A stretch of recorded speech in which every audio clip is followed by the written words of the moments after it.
So much seems to have happened since the last time I had to record a UFC predictions video. So finally, I'm back again. I am pleased to say that within all of that, I didn't miss any. UFC 133 then. Let's start at the bottom of the card. Rafael Natal is fighting Paul Bradley. Paul Bradley, I was sure at one point was British, but he's not. He is making his debut on a 5-fight win streak. His record is 18-2, so it's very good. Ironically, he's had 6 decision wins, 6 submission wins, and 6 TKO wins. So his wins are 6-6-6. Bit ominous there. Rafael Natal, 12-3. He's a Gracie. He is good at submissions, but has never been subbed himself. His background is loss, win, win, loss, draw. I think on this one, I'm actually going to go for Paul Bradley here. I think I will go for. I'll go for a TKO in the third there. Nam Fan is fighting Mike Brown. Why is Nam Fan still in the institution when he was a failed tougher? The answer is, on the tough finale, he fought Leonard Garcia. He was given that person because of his extensive record as a tougher, 16-8. He lost, but it was by split decision, so this is his redemption fight for that, I suppose. I don't know if the institution thought that it was just very close, so he deserved it, or if it was controversial. Leonard Garcia tends to get into a lot of controversial decisions, so could well have been that. My memory has failed me there. His background's not brilliant. Loss, win, loss, loss, win, loss. Mike Brown, on the other hand, is American top team with 13 wins by submission alone, out of a record of 24-8. So I think this is probably here to boost a Mike Brown, but to give Nam Fan his one chance, and I don't think he'll make it. I shall go for Mike Brown, and I shall go for a bar submission in the second. The next fight is Johnny Hendricks and Mike Pierce. Johnny Hendricks, you will know, is somebody that I have met, in fact, at UFC 120, the Fan Expo there. His record is 10-1. He's never been finished, likes to win by TKO. Mike Pierce also likes to win by TKO. He's also not been finished, and he's on a 3-fight win streak. Now, Mike Pierce has a better background in terms of calibers, his loss to John Fitch and his win over Brock Larson, but those were quite some time ago. We're going back 2 or 3 years. So I think, and maybe this is bias, I don't know, but I'm going to go for Johnny Hendricks, and I shall go for decision there. Ivan Menjivar is fighting Nick Pace.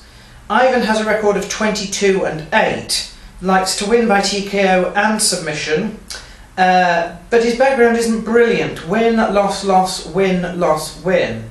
Some interesting facts about Ivan Menjivar. Did you know he beat Joe Lozon and he beat him by submission? But that was back in 2005. And did you also know that he lost to GSP, of all people? This was back in 2002. You might like to know that he was finished. Finished? Do they go in the same sentence? Finished and GSP? Well, he was finished by punches, so proof that GSP hasn't always been the bore that he is now. Nick Pace, 6-1, wins by submission, so Ivan's probably going to try and keep this one standing. His background, well, he's beaten Will Campuzano, but lost to Demetrius Johnson. That was back in WEC. Why he's fighting this one, I don't know. I think they're hoping this is going to be a squash match for Ivan Menjivar, and I think Ivan probably will win, but I'm going to go for a decision victory, and I wouldn't be surprised actually if Nick Pace sort of pulls that one out of the hat. Now this is going to be one of the fights of the night, I reckon. This is Rani Yahya and Chad Mendes. Rani Yahya, somebody I love, and his record is 16-6. He is mostly a submission fighter, and he's got an extensive record. He's fought all sorts of people. I mean, the calibers, you just need to look on his record, go back. Hasn't beaten them all, but he's got a lot of experience. Chad Mendes is an up-and-comer with a perfect record of 10. You'll know him from Team Alpha Male, the same camp that spawned the likes of Uriah Faber. And his notorious wins are beginning to sort of stack up, as you might imagine.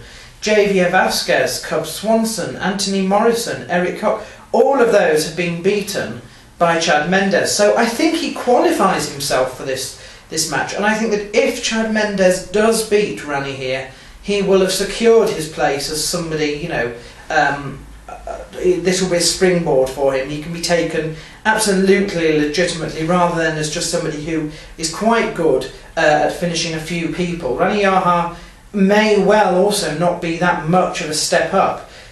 I personally just think, out of experience, Rani Yahya is probably the safest bet, but I think Chad Mendes, looking at some of the videos online, wants it more.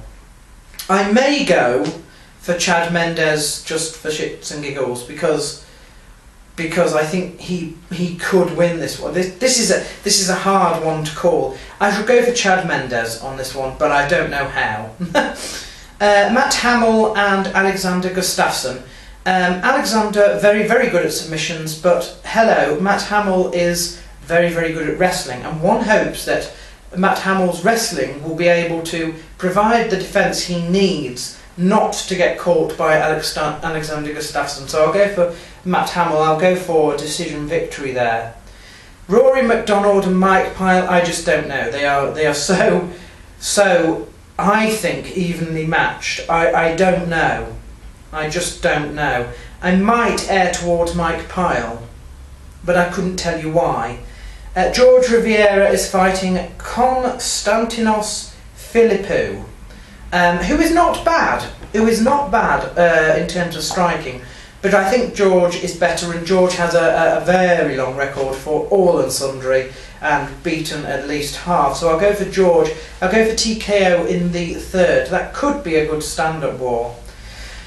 Why Dennis Hallman is quite this high up on the card, I don't know, and I think the answer could be Brian Ebersol, who the Bleach Report tell me is never produces a boring fight, which is extraordinary considering his record is 47-14.